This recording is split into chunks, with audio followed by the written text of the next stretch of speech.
आम्ही भारताचे लोक भारताचे एक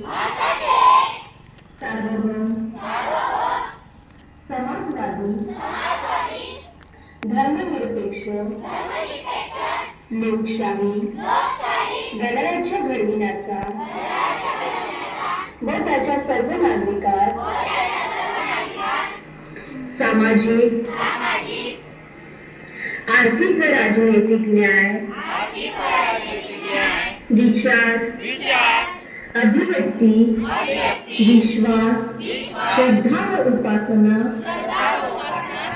यांचे स्वातंत्र्य दर्जाची व संधीची समानता निश्चितपणे प्राप्त करून देण्याचा आणि त्या सर्वांमध्ये व्यक्तीची प्रतिष्ठा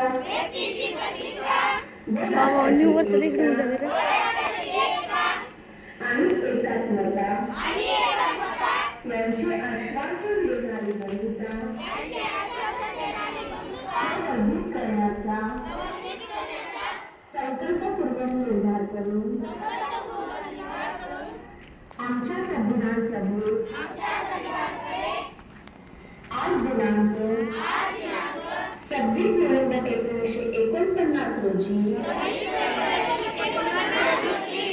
याद्वारे संविधान अंगीकृत आणि अधिनियमित करून